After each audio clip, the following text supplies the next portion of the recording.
Mercury in retrograde in Sagittarius just started yesterday, so let's do a little bit of a check-in.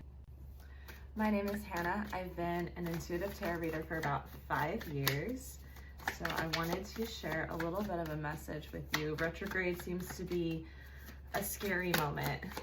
You know, everybody tends to freak out around retrogrades, so I like to try to ease the chaos a little bit, bring a little bit of confirmation and messages. Okay, so this is a big retrograde for you. Right off the bat, we have the Wheel, or in the traditional deck, it would be the Wheel of Fortune, and the Six of Swords. So, with this combination at the beginning here, I'm thinking that this is a major turning point in your life. This retrograde is going to bring some probably grim realizations. They might not feel so pretty. You might see your life in a way that you haven't considered it. You know, like, am I going where I thought I was going? Is this going anywhere? And you're starting to think of things that don't suit you anymore.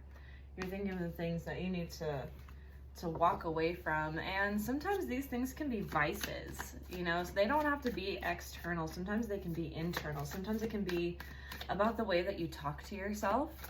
Sometimes it can be about the way that you talk to others. Like, you might notice that in yourself. Like, am I allowing my emotions to get the best of me? Am I talking to people kindly the way that I know that I want to?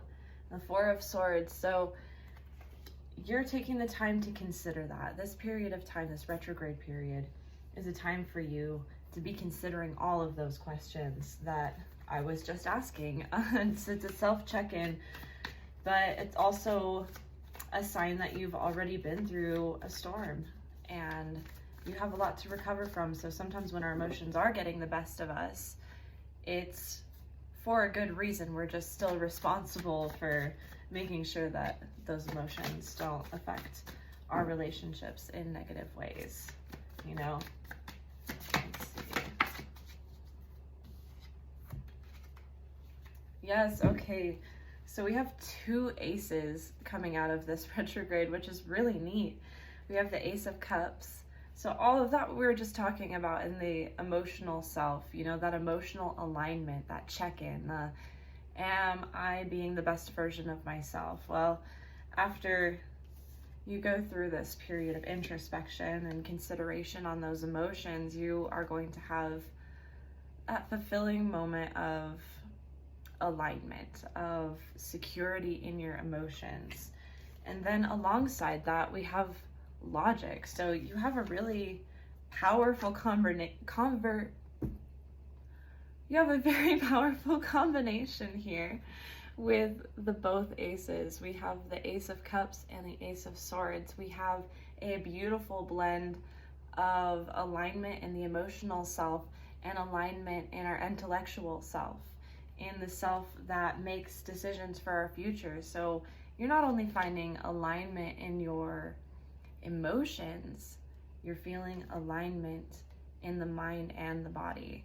So that is a very powerful combination to come across, especially for what this retrograde is going to bring. And it's going to be a little bit complicated. This retrograde happens while Thanksgiving is happening and families are gathering, and that can be really tense. So the advice there is, remember that alignment. Remember the alignment that you want to be in. There is nobody that triggers us more than our family. So we have to try really hard.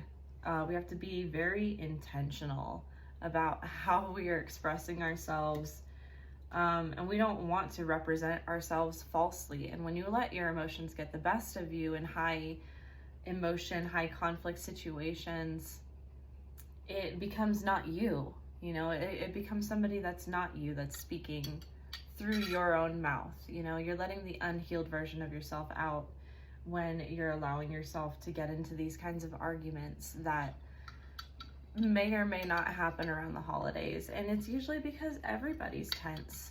You know, these arguments happen because everybody is feeling tense and raw, and there's always expectations. People put a lot of expectations on other people during the holidays, and then when those expectations aren't met, it turns into conflict. So start by having no expectations, you know? Let's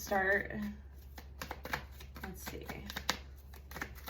Aside from having no expectations. Oh, okay. Oh, okay.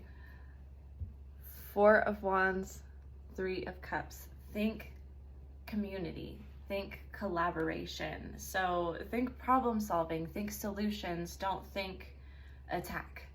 We have a history with the people that we see during the holidays. We have an entire lifetime of history with these people, and with those kinds of people, it's very easy to lose ourselves because that person has seen us through every state. And it's your job now to show them the new state of mind that you're in. You're kind of taking a leadership role here.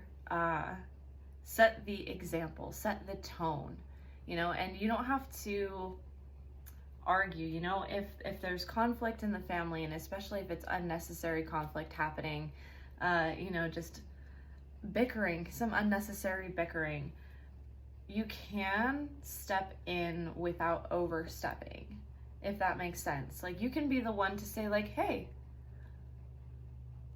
I can see both of your points, but maybe it's not a big deal. You know, try to make light of it. Maybe try to get people to recognize that they're in conflict for pretty much no reason other than just being stressed out. And we want to enjoy our holidays. So you're going to be the one that sets the tone for collaborative energy, community type energy. And let's go ahead and just see if there's any more cards. Let's go one more card to see. Maybe 2.